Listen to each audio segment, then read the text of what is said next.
Ready to go for the opening faceoff, a violation off the opening draw. So UAlbany trying to find out who's going to be their faceoff guy as early this season starts. It's going to be an over and back on Drexel, and UAlbany will take position, looking for the quick whistle. The Danes will move quickly, began with Doherty, fired from the outside, they score! An early lead for UAlbany. Silas Richmond finds Twine just under a minute into play. It's exactly what the Danes were looking for, a quick start. They've been outscored 11-2 in the first 2 games. This all comes off the defensive check. In the defensive end, you can see the check come up. Doherty gets it in quick, gets it back to the middle. Richmond on the wing, and he makes no mistake with it as he buries it in the lower corner. Wasn't his best game, but Drexel came through. They had 3 empty net goals basically on 10-man rides, which really helped them out. Yeah, they came back from behind and scored 6 straight in the 4th.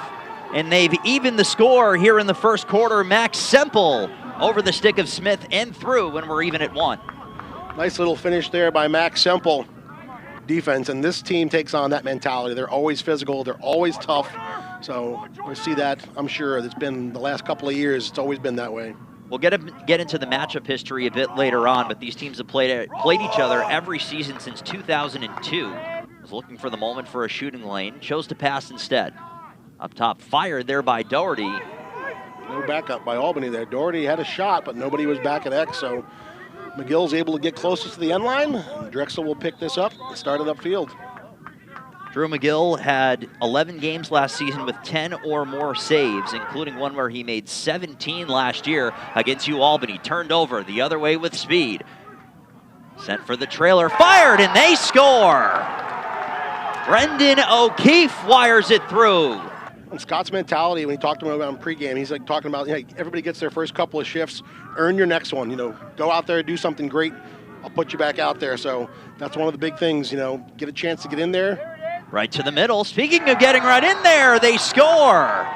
Colton Marquis had some room in front of McGill, and he leaves no doubt.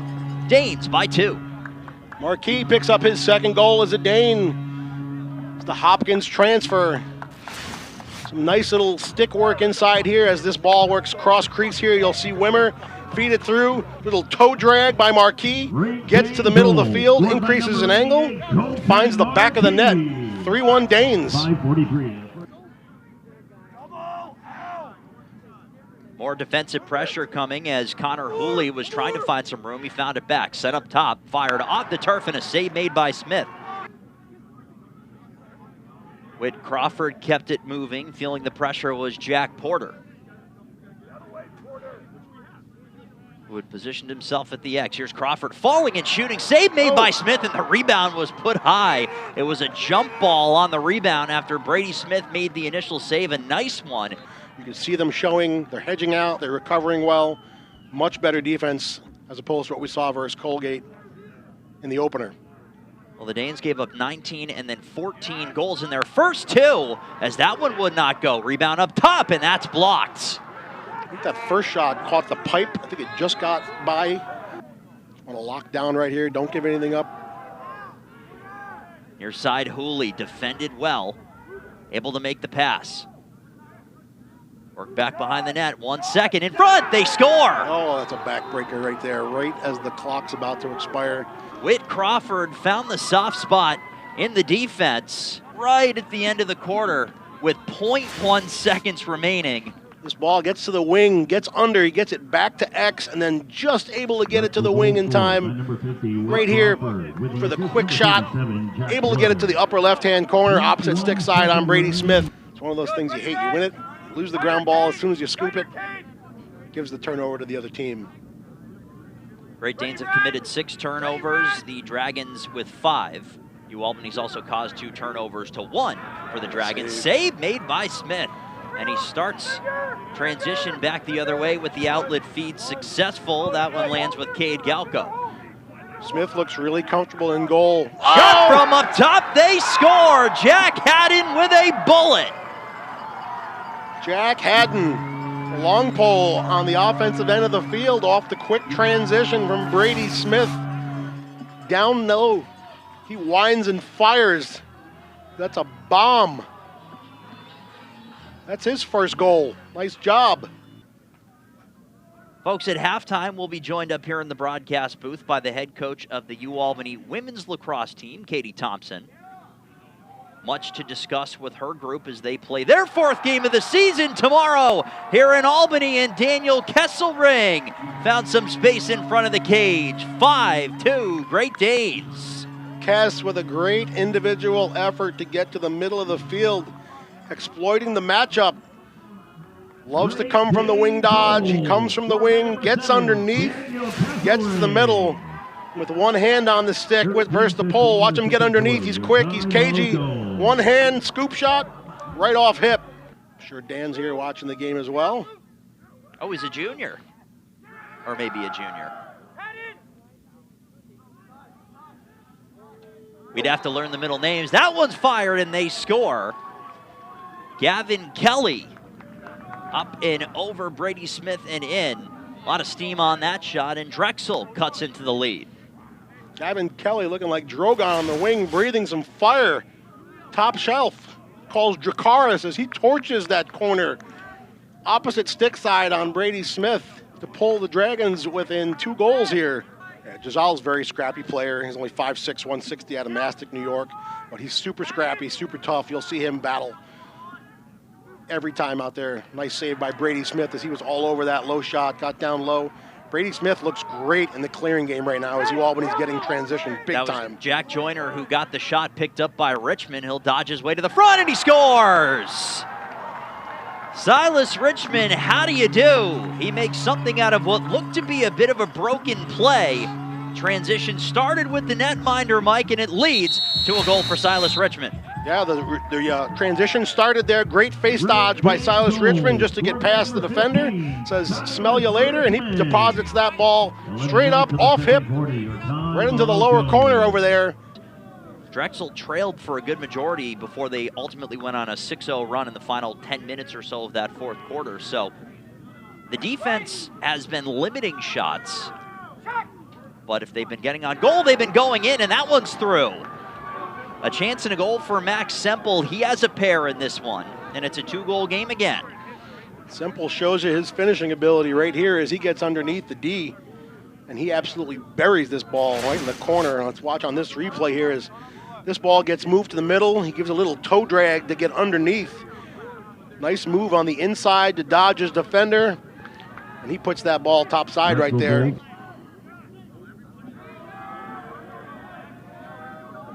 Cooley took a beat before finding his man, Jack Porter. Fired from outside, save made by Smith. That one will head out, and UAlbany will take over. While Drexel was 4-5 on the road, they were just 2-4 at home. Crawford draws Brady Quill, makes the feed, they score. Shot from out high by Matt Martin. Over Smith and in, and it's a 1-goal game here in Albany.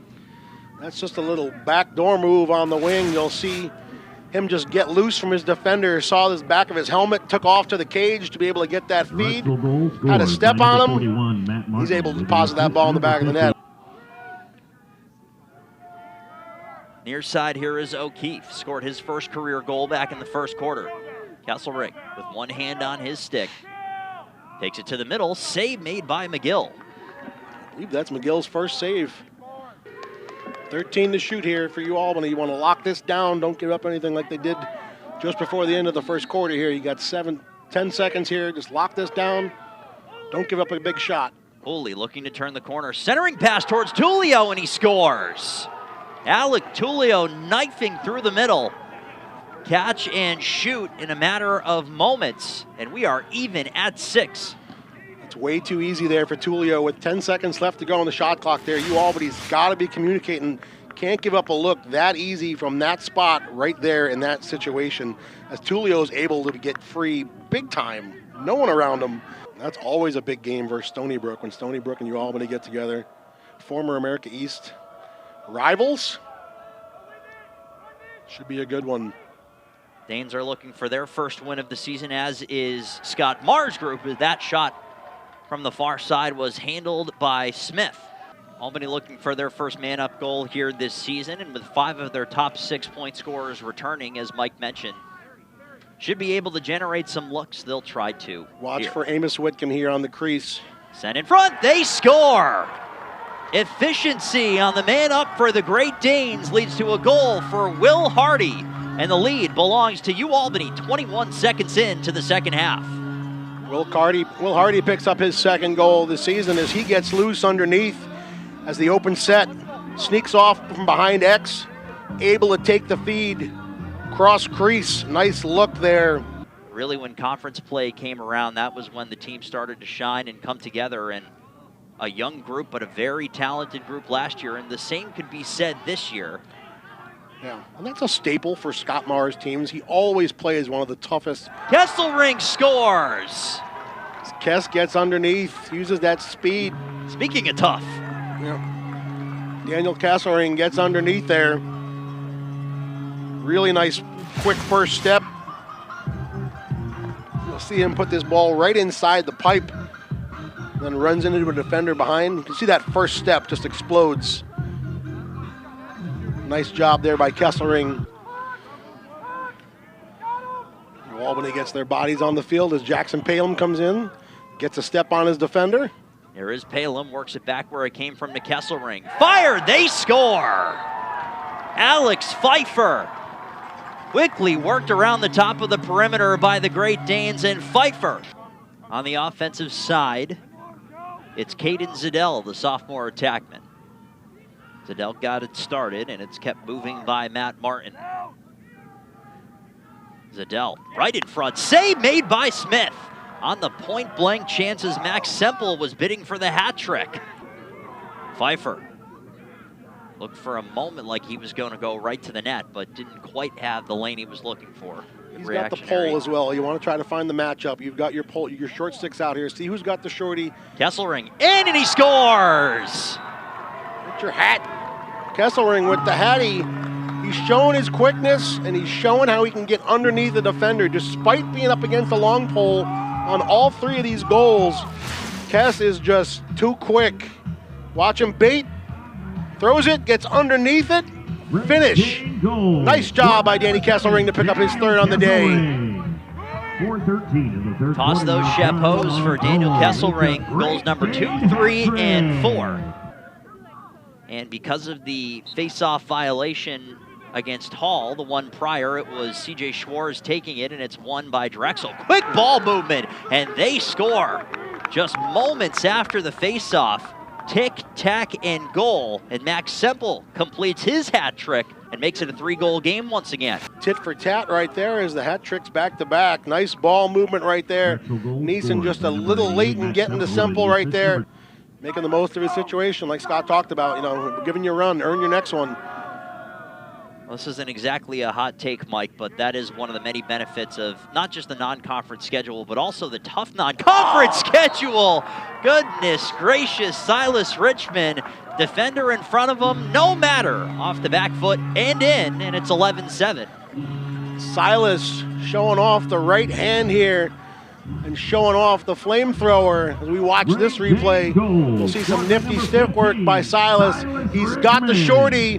He's got him lost. Absorbs a check from the slide, turns and puts that ball right in the near 90. Watch that little dipsy-do, dunkaroo, hands free. It's a great shot.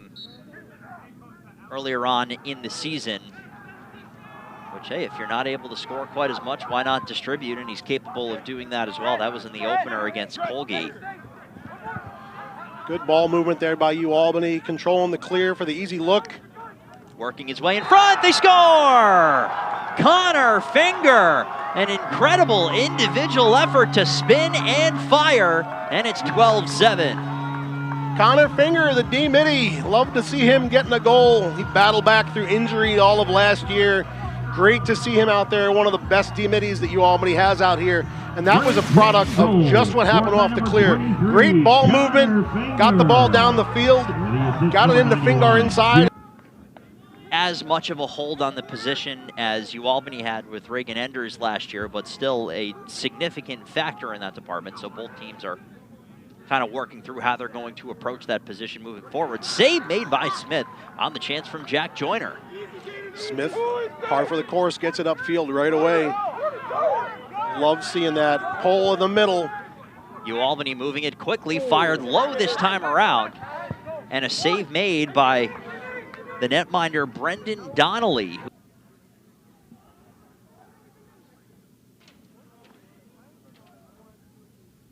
Pfeiffer draws the defender. Physical battle on the near side. Work towards Richmond, and he scores. That's an impressive play there by Pfeiffer. Had the defender, Connor McVicker, all over him, but a quick pass finds Silas Richmond in a spot where, well, most defenses don't want to see Silas Richmond. That's a great little play by Pfeiffer, just sensing the double coming, and Silas Richmond underneath. You'll see here, he just pops down low, gets himself free, and buries that ball up top. Silas, being Canadian, great in tight spaces as he was in that little pile scrum trying to run away. There's your stat within the stat again of winning the face-off versus getting possession, and that's exactly what Drexel has. Shooting across the body and a save made by Smith. Many shot clock resets, rebounds are being controlled, and when they're moving it quickly. And it's a big thing on your defense. You know, your defense gets tired when they make a save. Marquis gets underneath there, a little toe drag. Still active, going from side to side. 20 to shoot here. He's looking for any kind of lane, but Drexel's coverage outstanding right now, so he'll do it himself, and he put it wide. Right, no hit there? How are you not calling that? That's illegal contact to the head. That's an automatic 1-minute penalty right there. That's got to get called. Silas Richmond took a shot right to the head at the end of that shot, and you've got to protect the players. That's been a focus in the NCAA, and I can't believe that was not called. But UAlbany comes right back and gets a goal out of it nonetheless. Ryan Doherty. Ryan Doherty scores, and for the moment, Scott Marr was able to celebrate, but he goes right back to his conversation with the officials. In the meantime, right at the end of the shot clock, Ryan Doherty didn't get a ton on that shot, but got enough. Doherty had the short stick matchup as he gets underneath the shorty, takes it to the house. He has no problem with that matchup. He'll take that all day long, Ryan Doherty. Talks about, just knowing your role. Everybody has a role on a team, and it's so important, from your D-midi to your long poles, everybody being able to contribute to the team. Do your job. Set from the far side, they score. Alec Tullio, who was working from a... Galco's got to be careful there, not throw that check in that spot. He's got to body up there and not let his man get underneath him there. Joyner took a big hit, and that will draw a penalty as flags go flying. Alex Pfeiffer in possession now towards Richmond. Silas has the shorty here. Can go if he needs to. Richmond stops and starts. Worked up top. Fire. They score! Jackson Palom on the feed from Silas Richmond. Welcome back to the lineup, my man. Jackson Palom gets his first goal of the season. On his first shot of the season, I believe, as well. So nice job there for Jackson. Silas on the assist. Silas feeds him. Jackson has time and space. And step down city for Palom. Steps into one. Bunch of games with 14 goals, and that's what they reached in their opener. But regardless, drop that stick. He's worked in front. That stick. Richmond alone. He scores. Well, a broken play and a broken stick. It's now nothing but carnage on the field following the goal from who else but Silas Richmond. For Drexel against UAlbany last year and ended up 5th in the CAA in save percentage. So a guy that's played a lot of minutes, you'd have to imagine, like you mentioned, it's an off afternoon, but a chance for the coaching staff to see some players down the roster, and that one's through. Drexel will tack one on with 78 seconds remaining here in this one, and believe it finished with Ryan Lowe scoring in his first game. Was that Lowe or was it Plotz? I couldn't tell. Was it 4? A nice feed, though, inside. Really nice handle. It was Plotz. Apologies. It was Plotz. Watch this handle inside. Catches this ball backhanded. Nice little target as he came to the middle. That's a really nice feed. Team effort today, highlighted by Silas Richmond and by Brady Smith getting his first collegiate win. Congratulations, young man. Hopefully the first of many. Handshakes abound down the UAlbany sideline from their head coach, Scott Marr, and that will do it.